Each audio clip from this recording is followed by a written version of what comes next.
नमो नमः सुप्रभातम्। द्वितीयः पाठः। छात्राः अद्य वयं पठामः द्वितीयः पाठः। अस्य नाम वर्तते बिलस्य वाणी न कदापि मे श्रुता। बच्चों, आज हम पढ़ेंगे द्वितीय पाठ, जिसका शीर्षक है बिलस्य वाणी न कदापि मे श्रुता। अर्थात बिल यानी गुफा की, वाणी यानी आवाज़, न यानी नहीं, कदापि यानी कभी भी, मैं यानी मेरे द्वारा, श्रुता यानी सुनी गई। इसका पूरा अर्थ होगा, बिल के द्वारा जो वाणी बोली जाती है वो कभी मेरे द्वारा नहीं सुनी गई। अर्थात कोई भी गुफा, कोई भी बिल आवाज़ नहीं करता है, बोलता नहीं है। बच्चों, इस शीर्षक से हमें कुछ समझ में आता है कि इस कथा में क्या हो सकता है। तो आज वही समझेंगे हम। इस कथा में सबसे पहले एक परिचय आता है एक शेर का। वो एक गुफा में जाता है और उस गुफा का जो मालिक रहता है एक सियार रहता है। इन दोनों के बीच संवाद की यह कथा है। चलिए बच्चों, प्रारंभ करते हैं कथा। कस्मिंश्चित् वने खरनखरः नाम सिंहः प्रतिवसति स्म। किसी वन में खरनखर नाम का शेर रहता था। इतस्ततः परिभ्रमण, है ना, वह यहाँ वहाँ घूमते हुए, कब, कदाचित, कभी, किसी दिन, क्षुधार्तः न किंचिद अपि आहारम प्राप्तवान। क्षुधार्त यानी भूखा, भूखा होने पर वह कहाँ घूमा, इधर उधर, लेकिन न किंचिद अपि आहारम प्राप्तवान, उसने थोड़ा भी आहार प्राप्त नहीं किया, यानी कि उसे थोड़ा भी आहार प्राप्त नहीं हुआ। अब जब कोई व्यक्ति इधर उधर भूखा घूम रहा है और कुछ भी आहार प्राप्त नहीं हो रहा है तो वो थोड़ा सा परेशान होगा। इस परेशानी में वह ततः यानी तत्पश्चात, उसके बाद सूर्यास्त के समय एकाम महतीम गुहाम दृष्ट्वा सह अचिंतयत। एकाम यानी एक, महतीम यानी बड़ी, गुहाम यानी गुफा या बिल, दृष्टा यानी देखा, उसके द्वारा एक बिल या गुफा देखी गई। सह अचिंतयत, सह यानी वह, कौन, खरनखर नाम का शेर। अचिंतयत यानी उसने सोचा। क्या सोचा? नूनम एतस्याम गुहायाम रात्रौ कोपि जीवः आगच्छति, अतः अत्रैव निगूढ़ो भूत्वा तिष्ठामि इति। उसने सोचा, अचिंतयत यानी सोचा। क्या सोचा? जरूर, नूनम यानी जरूर, एतस्याम यानी इस गुफा में, रात्रौ यानी रात्रि के समय, कोपि जीवः आगच्छति, कोई जीव आएगा। अतः अत्रैव निगूढ़ो यानी अतः यानी इसलिए, अत्रैव यानी यहीं पर, निगूढ़ो यानी छुपकर, तिष्ठामि यानी बैठता हूँ। अब देखो, वो क्या था, भूखा था, तो उसने ये एक गुफा देखी और गुफा देखकर उसने सोचा कि हो सकता है इस गुफा में जो कोई भी जीव रहता होगा वो रात में तो आएगा, तब मैं उसे मार कर खाऊंगा और अपनी क्षुधा समाप्त करूंगा। एतस्मिन् अंतरे गुहायाः स्वामी दधिपुच्छः नाम सृगालः समागच्छत्। इसके बाद गुहा का यानी गुफा का स्वामी यानी मालिक का नाम क्या था? दधिपुच्छ, है ना। प्रश्न पूछा जाता है, सृगालस्य किम नाम आसीत्? दधिपुच्छः, है ना। सृगाल का क्या नाम था? तो दधिपुच्छ। समागच्छत यानी आ गया। स च यावत् पश्यति, स यानी वह, कौन? दधिपुच्छ नाम का सियार। च यानी और, वह आकर, यावत् पश्यति जब तक देखता है, तावत् सिंह पद पद्धति ही, शेर के पैरों के चिन्ह या निशान, गुहायाम प्रविष्टा दृश्यन्ते, गुफा की तरफ जाते हुए दिखते हैं। न च बहिरागता, और बाहर आते हुए नहीं दिखते। देखिए वहाँ पर कितना समझदारी उसने दिखाई कि उसने पैरों के निशान देखे, चित्र में भी बना हुआ है, देखिए ना, कि उसने पैरों के निशान देखे हैं कि यहाँ पर कोई सिंह गया है लेकिन वापस नहीं आया है। गुहायाम प्रविष्टा दृश्यते न च बहिरागता। सृगालः अचिंत्यत। अब सृगाल जो था, क्या नाम था? नाम दधिपुच्छ, ना। तो वह सोचने लगा, अहो विनष्टोऽस्मि, अब तो मैं मारा गया। नूनम अस्मिन् बिले सिंहः अस्ति इति तर्कयामि। अब वो चिंतन कर रहा है, तर्क कर रहा है कि तर्कयामि नूनम अस्मिन् बिले सिंहः अस्ति, मैं सोच पा रहा हूँ कि इस बिल में पक्का शेर है। ततः किम करवाणि, ओ अब मैं क्या करूँ। एवं विचिन्त्य, इस प्रकार सोचकर।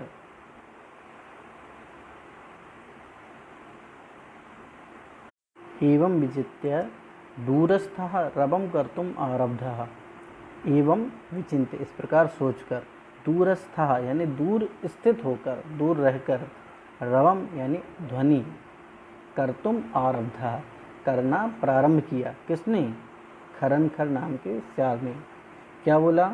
भो बिल किम न स्मरसि यन्मया त्वया सह समयः कृतोऽस्ति यत् यदाहं बाह्यतः प्रत्यागमिष्यामि तदा त्वं माम् आकारयिष्यसि। यदि त्वं मां न आह्वयसि तर्हि अहं द्वितीयं बिलं यास्यामि इति। अब वह ये सोचने के बाद कि इसमें पक्का कोई शेर है, अब इसका परीक्षण करना चाहता है, निश्चित करना चाहता है कि इसमें शेर वास्तव में है या नहीं। तो उसके लिए उसने कुछ प्रयास किया है। क्या प्रयास किया? बाहर खड़े होकर दूर से ही आवाज़ लगाई। किसको आवाज़ लगाई? बिल को, यानी गुफा को, कि भो बिल, हे गुफा, क्या तुम भूल गए हो? किम न स्मरसि, क्या तुम भूल गए हो? तुम्हें याद नहीं आ रहा? यन्मया त्वया सह, जो मैंने तुम्हारे साथ समय यानी शर्त लगाई थी, नियम बनाया था। क्या? कि यद अहम बाह्यतः प्रति आगमिष्यामि, कि जब मैं बाहर से वापस लौटूंगा, प्रति आगमिष्यामि, तदा त्वं, तब तुम, माम यानी मुझे, आकारयिष्यसि बुलाओगी। यदि त्वं माम न आह्वयसि, अगर तुम मुझे नहीं बुलाओगे, तर्हि अहम, तब मैं द्वितीयं बिलं यास्यामि इति, मैं दूसरे बिल में चला जाऊंगा।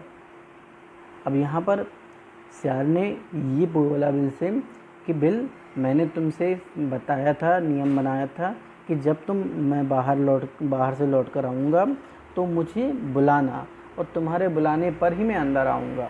अब तुम मुझे नहीं बुला रहे हो तो मैं दूसरे बिल में चला जाता हूँ।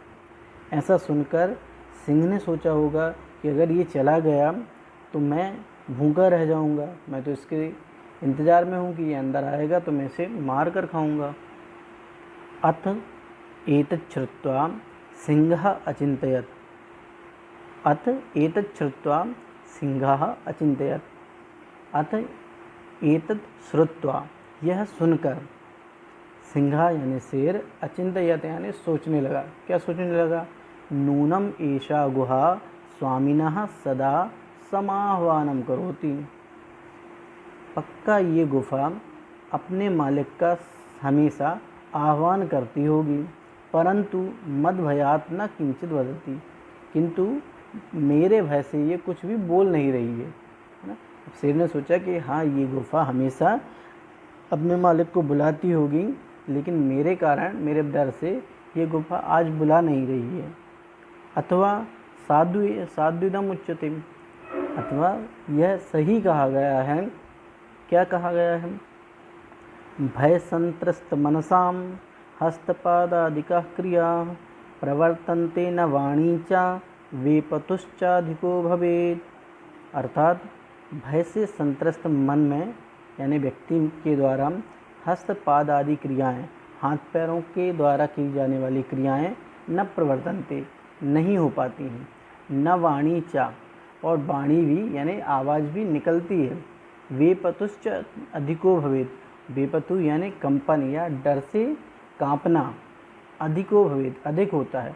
अर्थात जो भयभीत व्यक्ति होता है वह डर से कांपता ज़्यादा है, उसके हाथ पैर और वाणी काम नहीं करते, इसलिए शायद ये गुफा नहीं बोल पा रही है। तदहम अस्य आह्वानम करूँगी, इसलिए अब मैं इसका आह्वान करता हूँ, इसको बुलाता हूँ।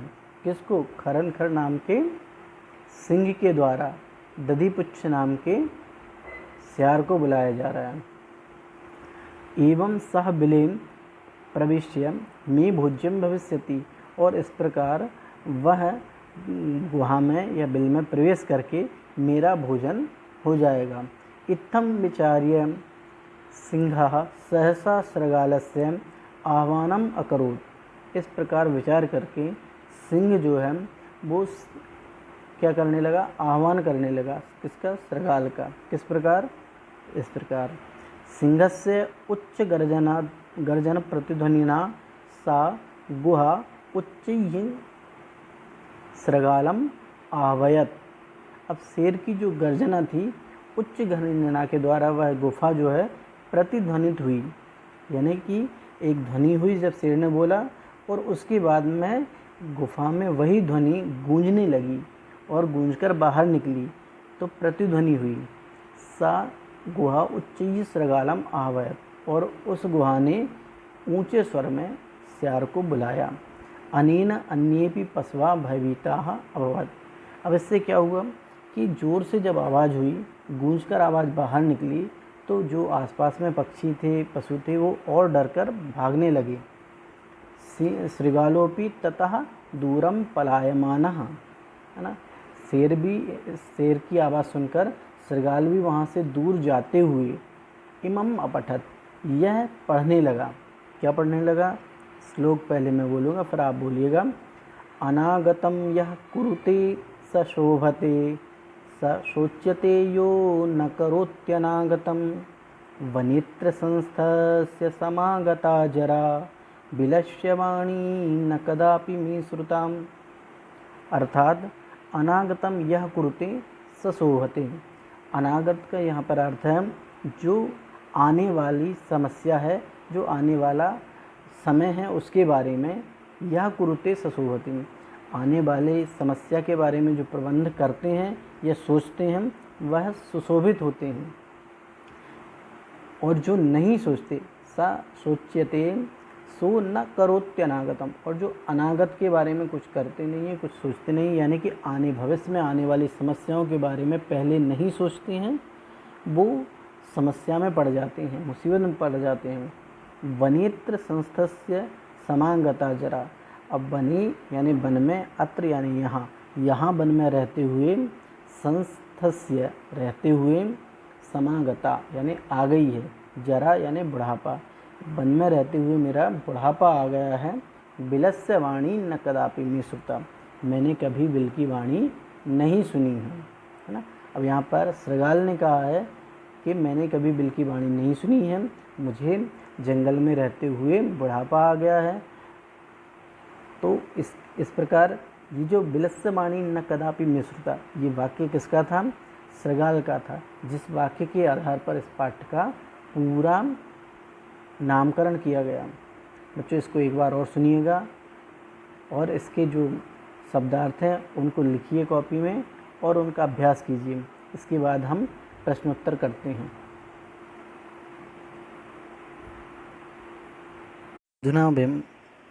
अधुना वयम् अभ्यासः कुर्मः।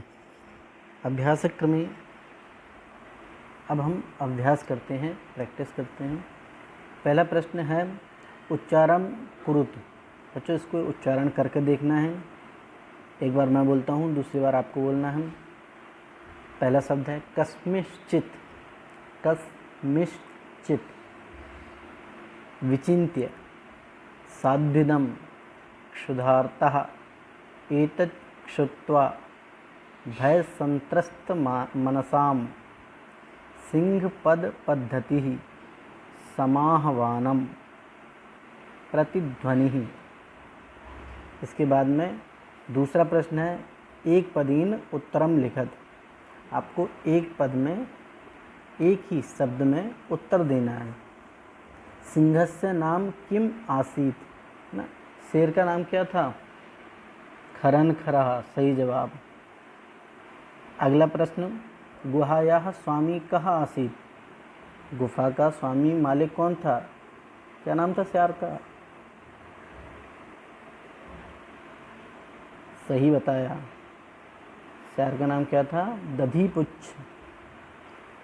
सिंहः कस्मिन् समये सिंहः कस्मिन् समये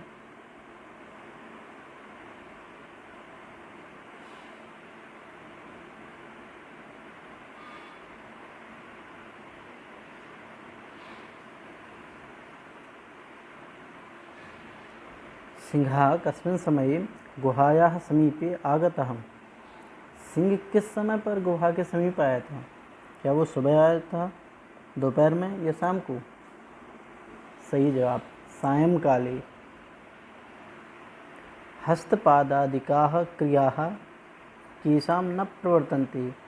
किस व्यक्ति की हाथ पैर आदि चलने रूपी क्रियाएं प्रवर्तित नहीं होती, यानी सही से नहीं होती? शेर के द्वारा कहा गया श्लोक, उस श्लोक में कहा गया है भय संत्रस्त मनसा, है ना, जो भय से संत्रस्त होते हैं उसकी। तो इसका उत्तर आएगा भय संत्रस्त मनसा। गुहा केन प्रतिध्वनिता। गुहा किसके द्वारा प्रतिध्वनित की गई है? तो आपको पता है बच्चों, शेर के द्वारा, सिंहहीन। तो इसका उत्तर केवल एक शब्द में सिंहहीन में आएगा। जो अगली कुछ स्टेप्स में आपको प्रश्न, उसके उत्तर दिए जाएंगे। प्रश्नों को और उत्तरों को आपको अपनी नोटबुक में लिखना है, पढ़ना है, लर्न करना है। इसके बाद जब आपसे प्रश्न उत्तर पूछे जाएंगे तो आपको बताना है।